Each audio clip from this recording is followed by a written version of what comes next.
Hey, I'm Jonathan Sewell Sales at Mitchell Mazda on the Boulevard in Enterprise, and I've got a compact crossover comparison, Triple C today, between the 2019 Honda HR-V and a 2021 Mazda CX-30. So these are pretty tight comparisons, but let's just see how they compare and break down.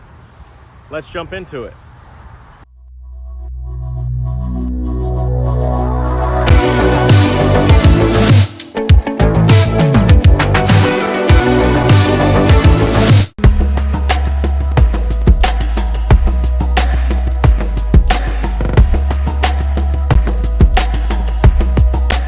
Okay, let's get started up front on this Honda HR-V.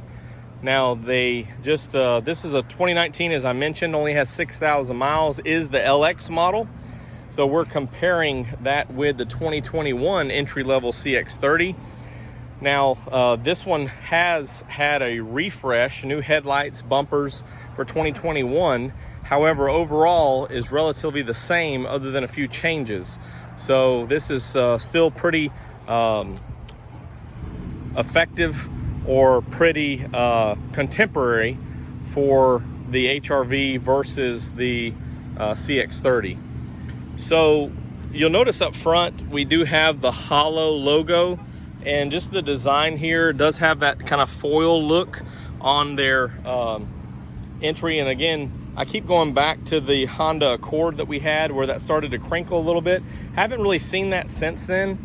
But the hollow emblem is one thing to take note of, because the Honda sensing or active safety is not on this vehicle, or that type of active safety is not on this vehicle. So 2021, I believe they've made that standard now, but you did have to upgrade to get it in 2019 and 2020.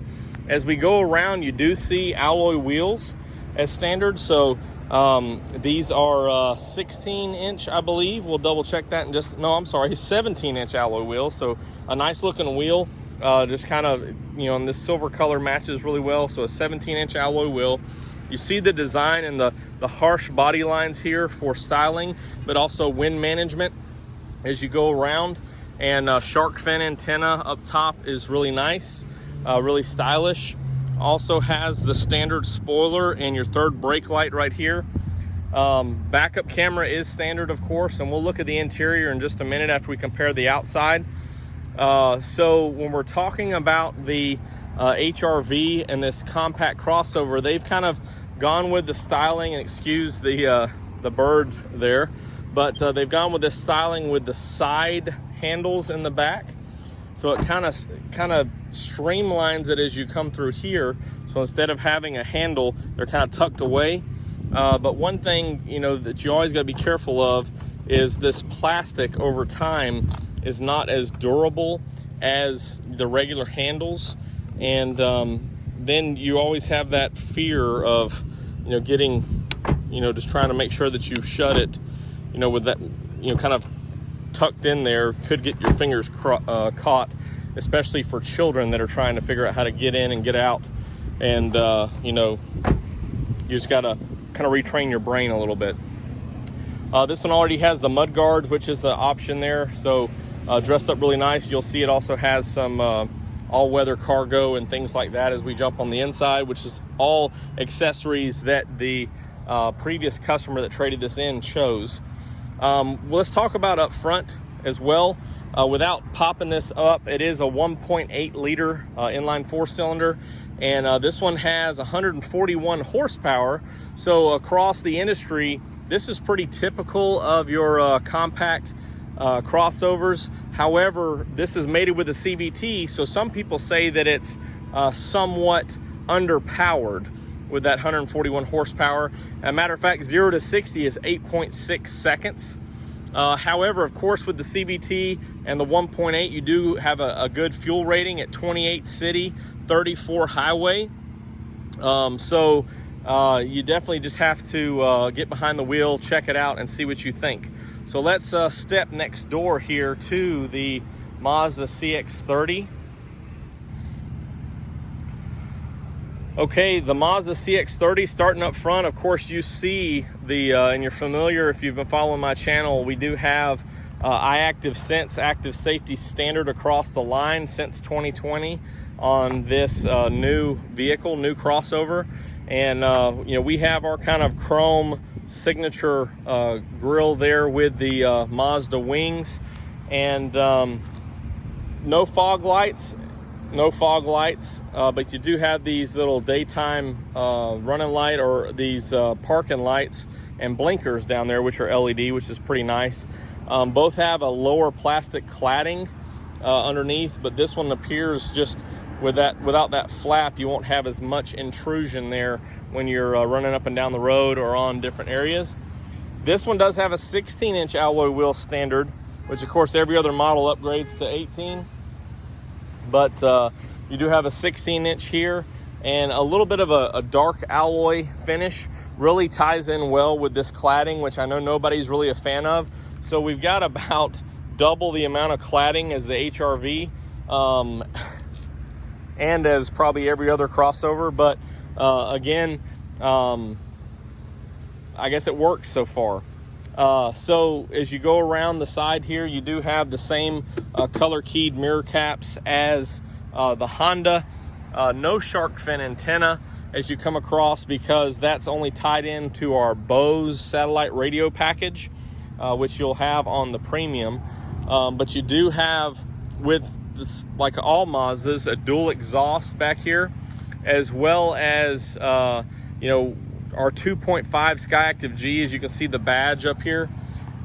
Just take a quick peek here. This is more of a traditional kind of back end, and the bump that we have back here, and we'll talk about cargo space in just a minute, how it's, you know, more slanted, and then this little bump here. So you can see Mazda's gone with the style of a more narrow glass, not as much glass. And we'll take a peek back there and see how that works with visibility. But backup camera, of course, is standard on the CX-30, and we'll look at those screens comparison in just a minute when we talk about the inside. But the handles are more traditional, so you've got, you know, both the same here, more of a smooth side instead of those harsh body lines. Of course, you have the charge and release S curve, which is kind of hard to see. Maybe we can get a better view of it on white without the sun out, but you can kind of see that S curve there and that charge and release.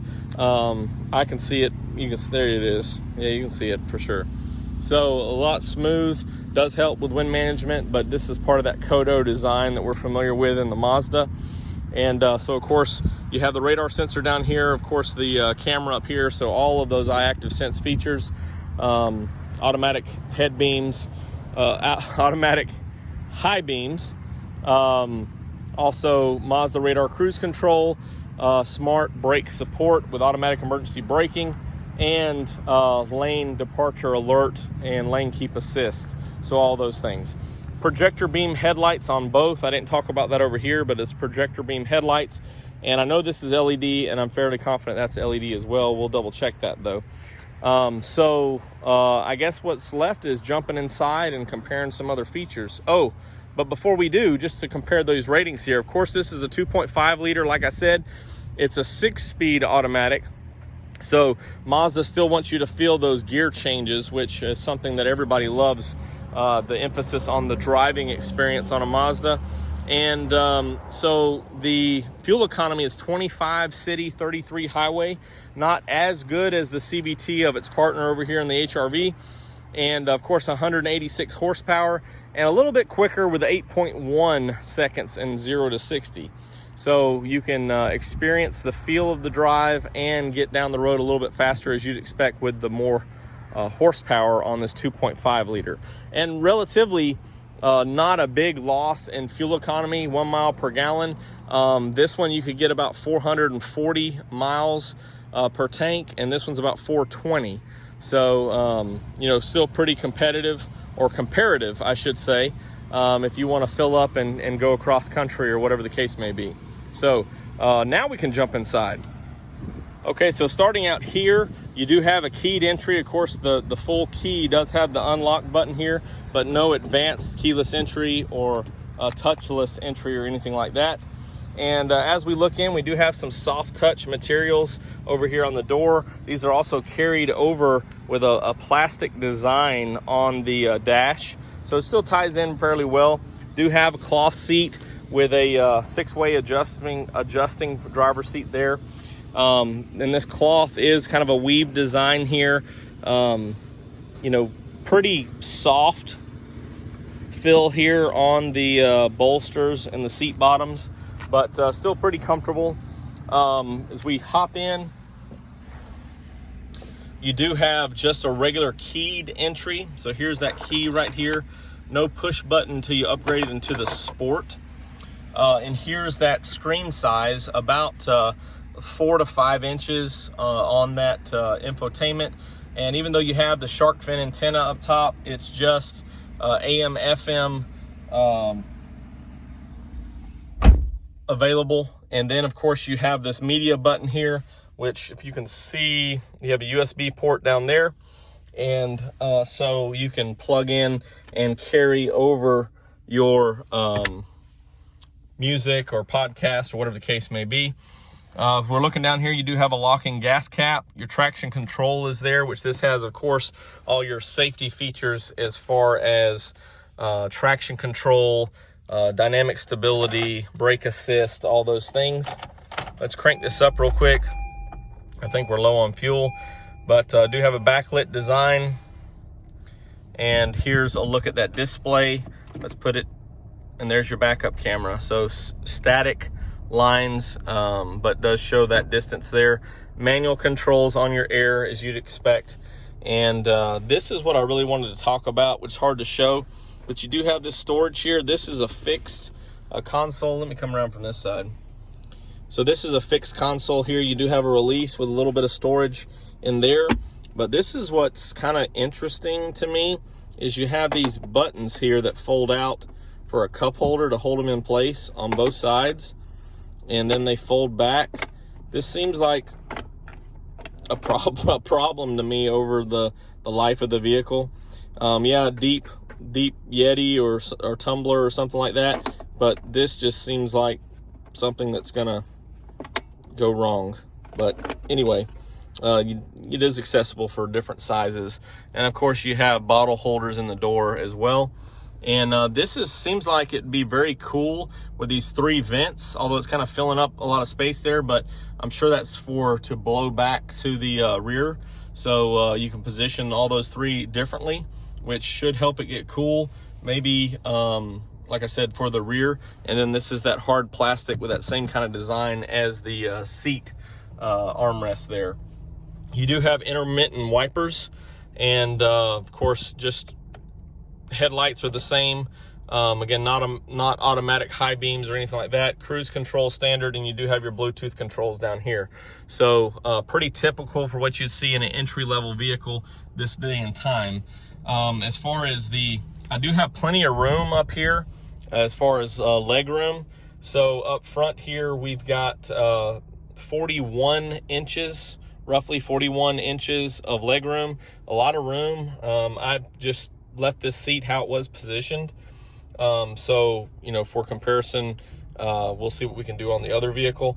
And then 39 inches of headroom. So even with my high hair today, there's plenty of room around here.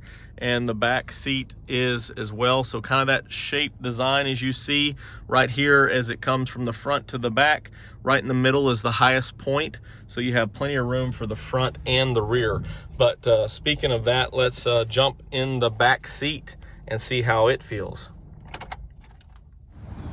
Okay, so still getting used to this, but just take a peek here.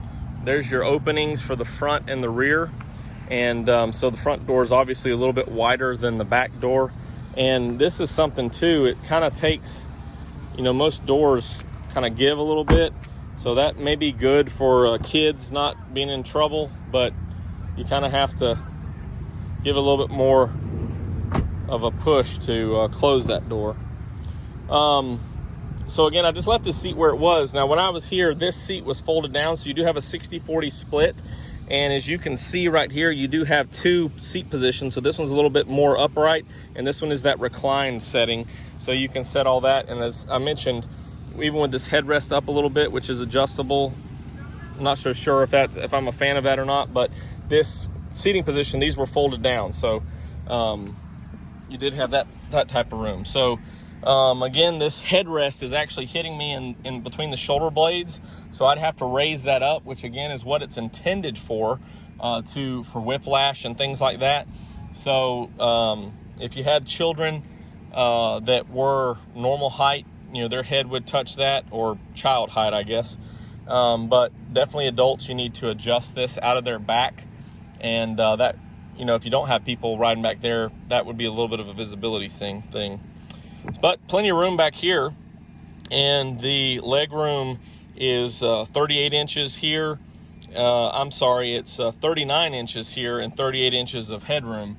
So not as much as the front, but because of that sloping getting towards the back, but plenty of room as far as this. And you do have a power outlet back here, a little bit of a drink holder. No console or armrest or anything right here, but do have, again, we're just gonna have to, whoa, and I gotta man that.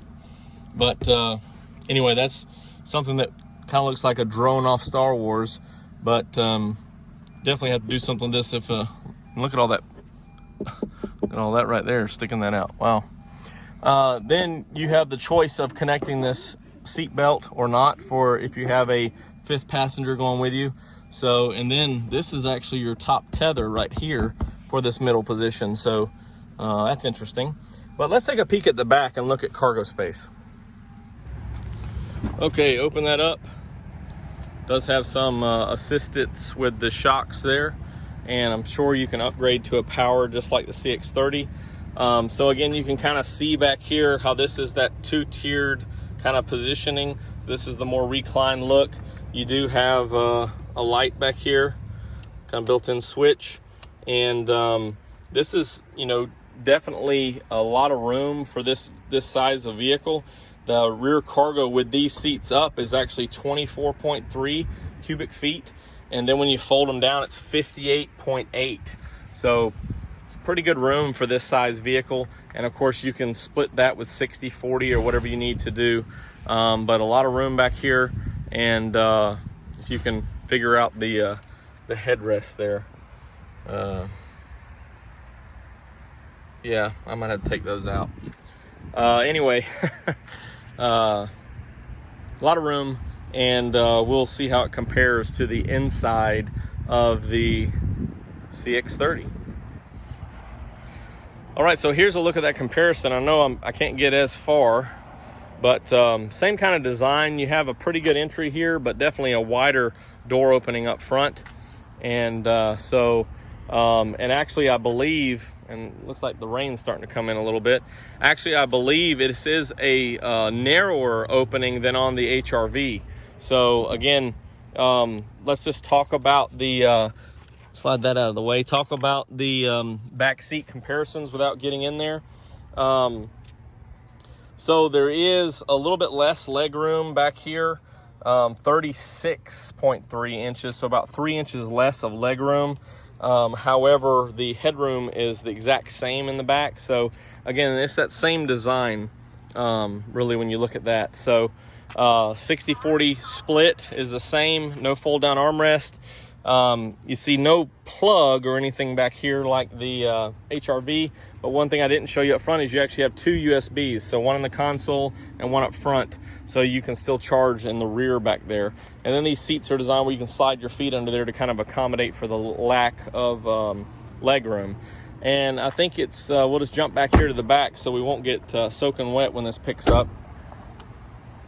So again, that design that I was talking about was for a little bit of more cargo room just in the design as well. This is one thing that's kind of been something that's bothered me a little bit on the CX-30. Everything's kind of narrow right here in this design, and then you have this big plastic cladding for your cargo cover. That takes away, in my opinion, a lot of the cargo availability, and it's kind of just this narrower entry here.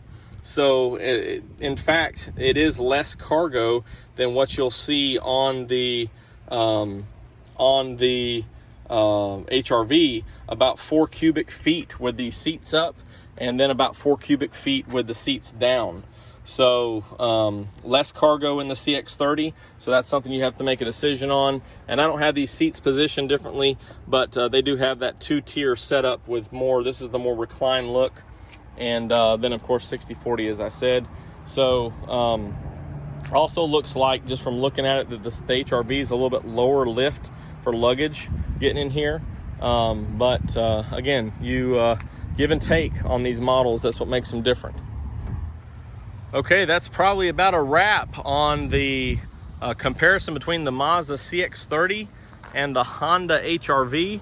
One thing I did not mention is this vehicle's standard. Again, 2020 was the first year of this vehicle. It's standard with 8 airbags. This one's standard with 6. So again, 2021 may have some new features. I imagine Honda Sensing is standard now, whereas the CX-30 came with iActive Sense standard out of the gate. But these two are competitors.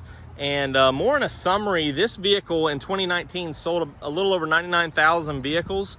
We haven't had a full year of CX-30 sales yet.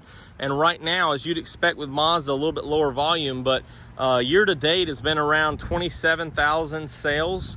So done really well for a new model. And I know that this is getting a lot of attention from consumers right now. And we've done really well with them, and a lot more than the CX-3. So I expect this to continue to grow. I am Jonathan Sewell Sales at Mitchell Mazda on the Boulevard in Enterprise. Thank you for joining me with a look at the Honda HRV and the Mazda CX-30. If you have any questions or comments, you can always drop them down below, or you can call or text me at 334-718-0504. You have your choice, Honda, Mazda. Which will it be? Drop it below. What do you think best suits you?